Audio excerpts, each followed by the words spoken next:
It's Saturday, February 1st, 2025. As you can see, the harness is now coming through the firewall bulkhead,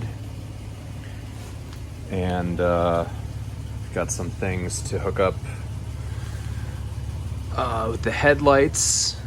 That connector is this is high and low beam. You can see someone tapped into the low beam side to power the parking lights probably. It should look like this with two separate connectors. This would be the parking turn signal up front connector, and then this is your headlight low and high beam power supply.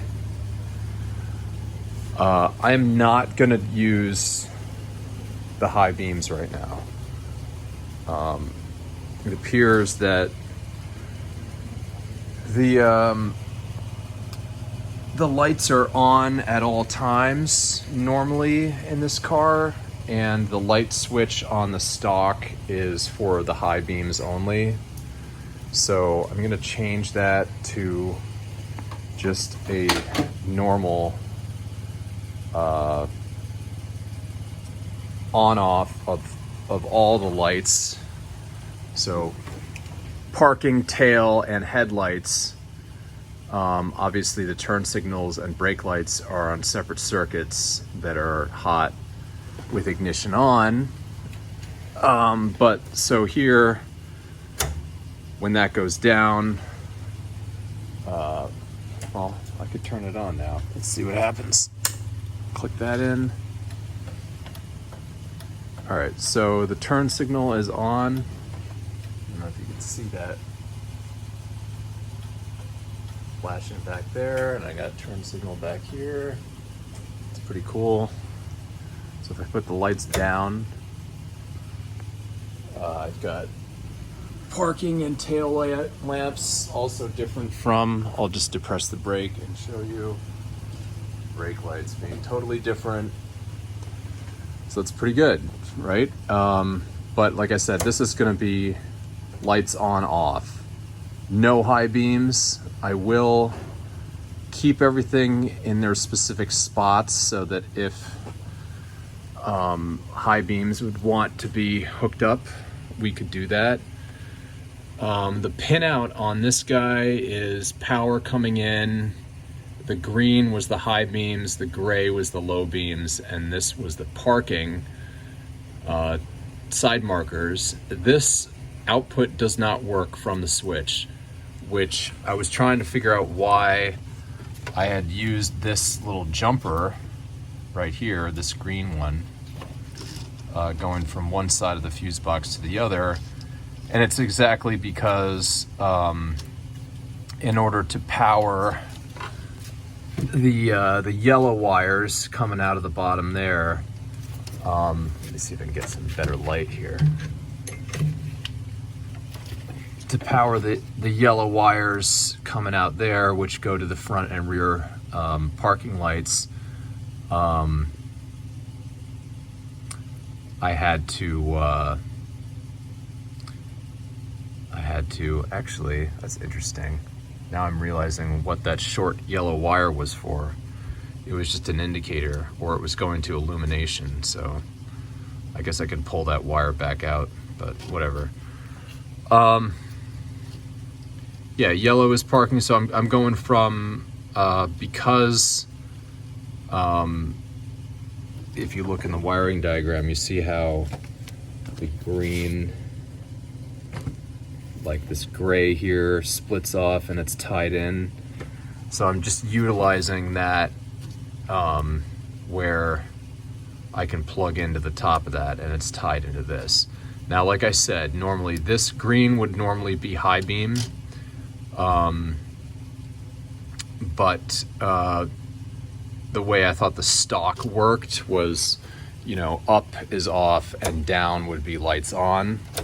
So instead of this being high beam, this being low beam, this is going to be lights off, this is going to be lights on, which would mean Green is our output. I've taped off the gray for now, otherwise it would go in that other spot where you see the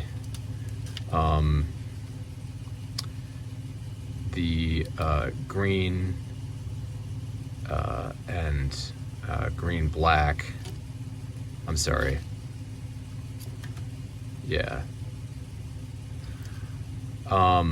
Anyway, we should have low beams on both sides with these, and we should have parking lights with that. So that should be all right.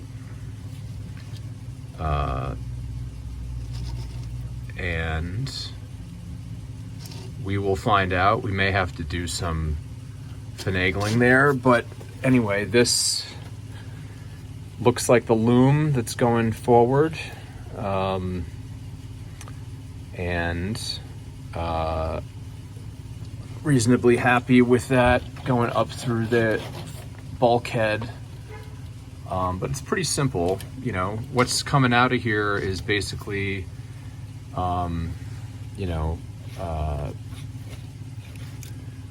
let's see what we've got here. The blues are going to be your turn signals. The yellows are the parking lights. This one's actually a yellow, and like that's what I was saying, is that I accidentally put the illumination up through the harness. I'll just pull that one out.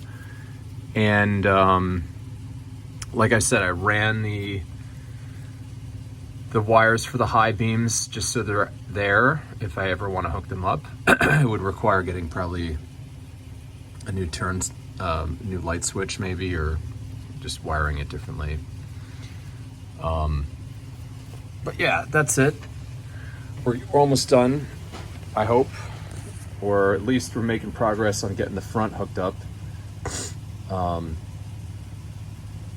And a little bit of a design change there with the headlights. And then of course, as promised, the output going up, that red wire that is hooked in here going up into the light switch is now coming out of the distribution box here instead of being a hot at all times on the top of the fuse box. So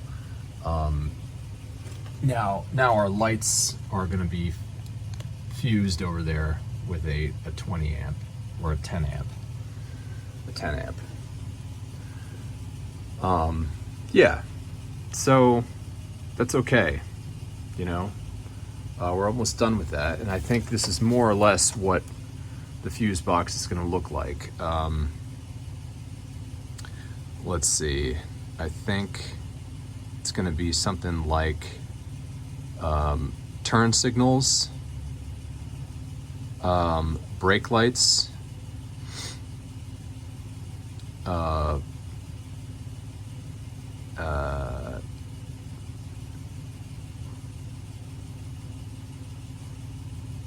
key, power to the key, and parking lights, and then both low beam headlights, something like that.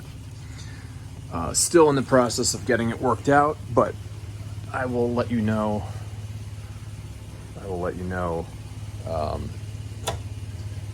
How it works out. And then also our battery charger is working well, so our battery is getting tendered at all times when plugged in, which is nice. So thanks for watching the progress.